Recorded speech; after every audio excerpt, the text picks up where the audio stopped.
an essential life ingredient, but a complex one, because it reflects in the way we think, the beliefs we hold, the way we speak, the language we use, and how we speak, and also the way we behave, the actions we take, and those we don't.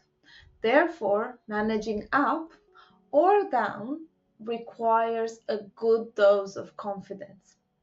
Hello everyone, my name is Andreea Pap and I'm a positive psychology practitioner, and with my company Happiness Digger, I focus on well-being and happiness at work and at home. Today, we're going to focus on what it takes to develop solid internal confidence, one that comes from knowing your value rather than something based on external measures. I'd like you to reflect on what confidence means to you. And please feel free to drop it in the chat once you have your reflection.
Now, I'd like to share the definition I believe sums up best what confidence is. Confidence is the way we meet our circumstances, whether they are wondrous and wonderful or really hard and difficult. In a nutshell, is how we face life. But you might wonder, are some of us born with more confidence than others? The answer is partly yes. Some of us are born with a predisposition towards greater confidence. But here's the fascinating part. While genetics do play a role, it's our upbringing and environment that truly shape how confident we become. Because our brains have the remarkable ability to adapt and change at any age, influenced by our thoughts and behaviors. Therefore, the most significant factor in building confidence is what psychologists call volitional. It's our choice. And here's where the art part comes in. The art of confidence is how we create interactions with the world that in turn build on our confidence. It's how we marry listening to the opinions of others without apologizing for our own. It's how we ask for support, donations, maybe a promotion, while taming the voice that tells us we are self-aggrandizing. It's how we reconcile our reluctance to speak up and take center stage with our desire to make our voice heard. So, I'd like to invite you to reflect on your environment and list your own personal confidence boosters. When, who, what makes you feel confident? Then remember to put more of these boosters in your environment. And equally important is to know what are your own personal confidence killers. What stands in the way of you building more confidence? And of course, try to eliminate or minimize those from your environment. I'll give you 2 minutes to reflect and note down whatever comes to mind. It's for your eyes only.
I hope that was a useful exercise. Now, here are three things you need to remember when it comes to confidence.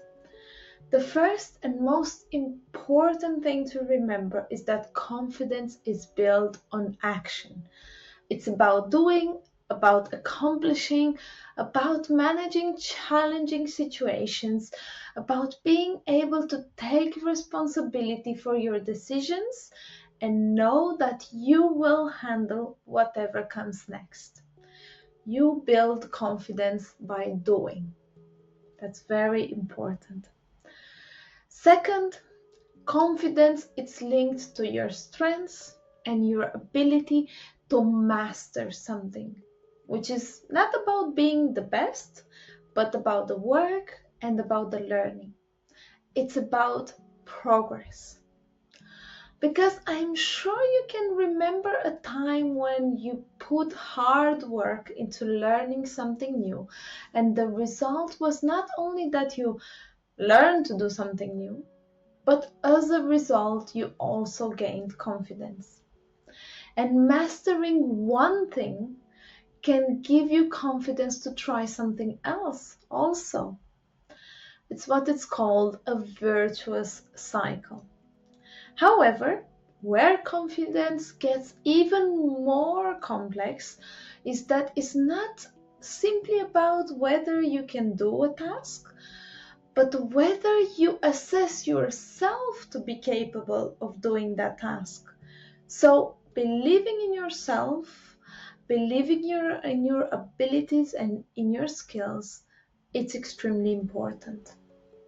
And last but not least, confidence and boosting your confidence requires a growth mindset. Because being in a growth mindset means that you believe that your skills and abilities can be developed over time through effort, hard work, and help from others. And remember, confidence is not an all or nothing trait. In some circumstances, we can have it, in others, maybe not. But let's see what confidence for sure isn't. Confidence is not simply feeling good about yourself, saying you're great, perfect just as you are, or that you can do whatever you want to do. I mean, if it was that easy, we'd all be super confident, right? These type of statements actually can do more harm than good when we are in a situation where we really experience low confidence. And this is because the gap between how we really feel versus what we're telling ourselves to feel is simply too big. That's when repeating empty statements makes us feel a bit of a failure. Because just saying, I can do that, doesn't mean that you believe it or will act on it. And hearing it from someone else doesn't really cut it either. If all we needed were a few words of reassurance or a pat in the back, right? If only. Now, since confidence is linked to your belief that you can manage, unfortunately independent of if you actually can or cannot, focusing on supporting the belief that you can manage is important. Because confidence is not only critical for your productivity and your success, but also for your well being. Therefore, I'd like to share with you a practice and an invitation to reflect on three of your past achievements. What are you most proud of? Now, this is a very common positive psychology intervention for building confidence. And I know this can be a hard one for some, and it can be even harder to talk to others about our achievements, but they do build our confidence. So please give it a go. I'll give you 2 minutes and please reflect on these three past achievements.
Now, this is a generic list you can always return to. And you can expand this list and add as many achievements as you can think of. It's entirely up to you. But the most important thing is that you can use this exercise to build confidence ahead of a specific challenge. For example, you have a big meeting coming up. What you can do is to think back at moments in which you run successfully a big meeting or something similar. It's about realizing a simple truth. I did it once, I can do it again. And every time it gets just a little bit easier to stop ruminating over the bad things, focusing on self limiting beliefs, and really shifting towards a more realistic and more positive state. Yeah. And lastly, I'd like to share 7 things you can do to boost your confidence every day. Number 1, accept and give compliments wholeheartedly. Remember that what you tell yourself is the story you are telling your brain, and it's what's shaping your reality of yourself. Your brain can't really tell the difference between reality and your words. For your brain, your words are reality. So if what you're telling your brain fuels more self-doubt, well, then we have a problem. The antidote to that is very simple. Acknowledge compliments wholeheartedly when given to you, and acknowledge to yourself when you've done a good job. Don't dismiss successes or credit luck. If getting praise is something that feels uncomfortable to you, start small. For example, when praised, simply reply, "Thank you, I appreciate that." And if you want to brush off accomplishment, start keeping a log of all of them. It will build your confidence and also makes your quarterly, mid-year, or end-of-year reviews a lot easier. Trust me, I know that. Number 2, speak up and speak confidently. And this is extremely relevant for women because studies show that when men are in the majority, women speak 75% less. And if you want to build confidence, speaking up is a must. If you struggle with speaking up, tell yourself you're speaking on behalf of the team or the organization or for the benefit of others rather than yourself. It's a simple, practical way of moving the spotlight off yourself and onto others to give you confidence. And speaking confidently means choosing the words we want to use, because the words we use impact how we feel about ourselves, is what I mentioned earlier. Certain words are destructive, others are empowering. So reframe things such as "I'm terrible at" with, for example, "I have not yet mastered something," right? Number 3, meditate to calm the brain. A calm brain is the ultimate confidence tool. When you meditate, your fear center, your amygdala, it shrinks, which means that you have an increased ability to control your emotions and to be clear and calm. And when you act with a calm brain, your goals are clearer and your ability to attain them greater. Number 4, act as if. This is something you can apply in any situation. It involves behaving as though a desired change or outcome has already occurred, as if the conversation with your executive went great, as if your big presentation was a success, as if you accomplished whatever you're about to start. If you act as if long enough, your mind lets in the possibility that it might be possible. And more often than not, that's all we need to believe that is possible. Think of kids and how they act as if they were doctors, pilots, or astronauts. And that's exactly what opens the possibility in their mind that such things are possible. We need to continue to harness the power of acting as if. Number 5, adopt more power poses. If you ever took a communication class, you probably were told that your body language matters. In fact, it matters more than what you say. It's the 7-38-55 rule. 7% of the meaning is communicated through spoken word, 38% through your tone of voice, and 55% through your body language. Now, what you might not have been told is that your pose doesn't only speak to the outside world, it speaks internally as well to your brain. Therefore, your pose actually affects your confidence levels. Physiologically, what happens is that when you take up more space, spreading your legs and arms, our testosterone levels actually rise for both men and women, which actually makes us feel more confident.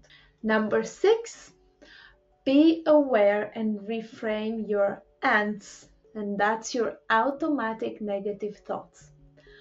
We have a negativity bias. I always want to share this as a reminder. Our brain is designed to keep us alive, and in order to do so, it's always looking for risks and danger. I like to half jokingly say that we are the children of the most pessimistic people on earth because they were the ones that survived back in the day. So we already have an automatic bias towards the negative in general.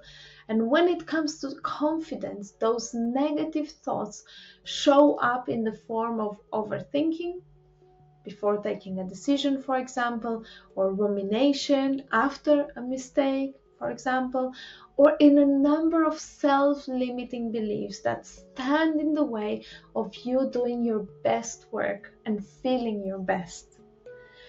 And if you're not aware of your ants, you can start by keeping a log for a few days. Once you know what they are, it's time to start reframing them into more neutral or positive thoughts. Yeah? And number 7, last but not least, dare. When in doubt, just do it. Get outside your comfort zone, take the risk, and risk to fail. We build confidence by facing the challenges life throws at us. And know that whatever the consequences of your decision, you'll be capable of dealing with them. And in the face of something that feels too big of a feat, rather than letting feelings of overwhelmed and anxiety take over, be pragmatic. Start by breaking the task at hand in small steps, steps you can manage, and go one step at a time. So, my last message to you is that confidence is within reach. And its greatest rewards go well beyond workplace achievement or outward success.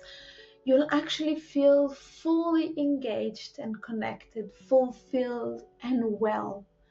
And yes, you may have doubts here and there, but you can overcome them enough to take action. And that's how you earn more confidence.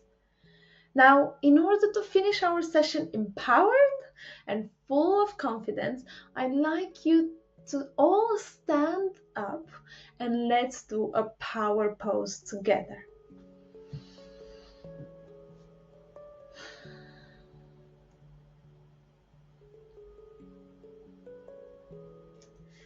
Thank you for joining me in this session. And if you need help building your confidence, please reach out to my email, which is andrea@happinessdigger.com, which you can see on the screen.